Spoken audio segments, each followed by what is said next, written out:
సామెతల గ్రంథం రోజుకొక అధ్యాయం చదువుదాం ఈ రోజు నుంచి. ఇప్పుడు మొదటి అధ్యాయం వచ్చేసి దావీదు కుమారుడును ఇశ్రాయేలు రాజు అయిన సొలొమోను రాసిన సామెతలు.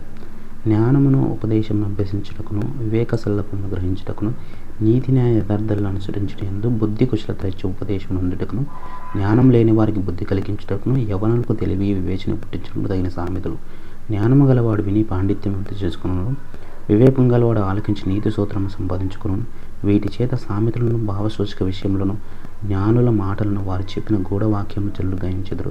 యెహోవా యందు భయభక్తులు కలిగి ఉండుట తెలివికి మూలము. మూర్ఖులు జ్ఞానమును ఉపదేశమును తిరస్కరించెదరు. నా కుమారుడా, నీ తండ్రి ఉపదేశం ఆలకించుము, నీ తల్లి చెప్పు బోధన త్రోసివేయకము. అవి నీ తలకు సొగసైన మాలికయు, నీ కంఠమునకు హారములై ఉండును. నా కుమారుడా, పాపులు నిన్ను ప్రేరేపింపగా ఒప్పకము. మాతో కూడా రమ్ము, మనం ప్రాణం తీటికై పొంచి ఉందము. నిర్దోషి అయిన యుకని పట్టుకొనుటకు దాగి ఉందము. పాతాళపు మనుషులు మింగివేయినట్లు వారిని జీవంతోనే మింగివేయదము. సమాధిలోనికి తిరిగి వారు మింగిబడినట్లు వారు పూర్ణ బలంతో ఉండగా మనం వారిని మింగివేయదము రమ్ము అని వారు చెప్పినప్పుడు ఒప్పకము. పలు విధములైన మంచి పొత్తులు మనకు దొరుకును. మన ఇండ్లను దోపుడు సొమ్ముతో నింపుకొందము. ఇవి మాతో పాలివాడిపై ఉండుము, మనకందరికి సంచి ఒక్కటే ఉండునని వారు నీతో చెప్పుదురు. నా కుమారుడా, నీవు వారి మార్గమున పోకము, వారి త్రోవల యందు నడువకుండా నీ పాదము వెనుకకు తీసుకొనుము. కీడు చేయుటకై వారి పాదము పరిగెలెత్తును, నరహత్య చేయుటకై వారు త్వరపడుచుండ్రు. పక్షి చూచుండగా వల వేయుట వ్యర్థము, వారు స్వనాశనముకి పొంచుండ్రు.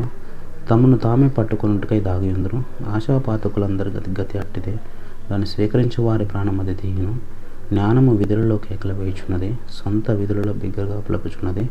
గొప్ప సందడి గల స్థలంలో ప్రకటన చేయుచున్నది. పూర్వ ద్వారములోను పట్టణంలోనూ జ్ఞానం ప్రచురించుట తెలియజేయుచున్నది. ఎట్లనగా, జ్ఞానం లేనివారా, మీరెన్నాళ్ళు జ్ఞానం లేనివారుగా ఉండకూడదు. అపహాసకులారా, మీరెన్నాళ్ళు అపహాసం చేయుచు ఆనందింతురు. బుద్ధిహీనులారా, మీరెన్నాళ్ళు జ్ఞానం అసహించుకుందరు. నా గద్దింపు విని తిరుగుడి, ఆలకించుడి. నా ఆత్మను మీ మీద కుమ్మరించుదును, నా ఉపదేశం మీకు తెలిపెదను. నేను పిలవగా మీరు వినకపోతురి, నా చేయి చాపగా ఎవరు లక్ష్య పెట్టకపోయి, నేను చెప్పిన బోధ ఏమీ మీరు వెనుక తోసివేస్తురి. నేను గద్దింపుగా లోపడకపోతురి. కాబట్టి మీకు అపాయం కలిగినప్పుడు నేను నవ్వేదను, మీకు భయం వచ్చినప్పుడు నేను అపహాస్యం చేసేదను. భయం మీ మీదకి తుఫాను వలె వచ్చినప్పుడు, సుడిగాలి వచ్చినట్టు మీకు భయం కలిగినప్పుడు, మీకు కష్టంలో దుఃఖంలో ప్రాప్తించినప్పుడు నేను అపహాస్యం చేసేదను.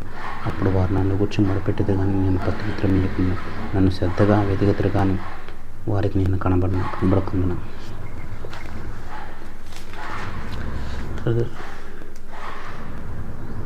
జ్ఞానం వారికి అసహ్యమైన, యెహోవా యందు భయభక్తులు కలిగి ఉంట వారికి ఇష్టం లేకపోయింది. నా ఆలోచన వినలేకపోయింది. నా గద్దింపునకు వారు కేవలం అంగీకరించారు కాబట్టి వారు తమ ప్రవర్తనకు తగిన ఫలము అనుభవించరు.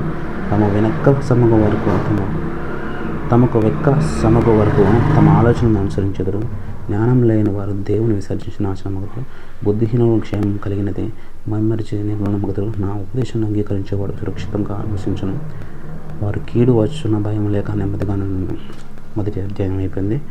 రేపు రెండవ అధ్యాయం చదువుదాం. ఆ వీడియో నచ్చినట్టయితే లైక్ చేయండి. రెండవ అధ్యాయం నుంచి మరలా పూర్తిగా చదువుదాం.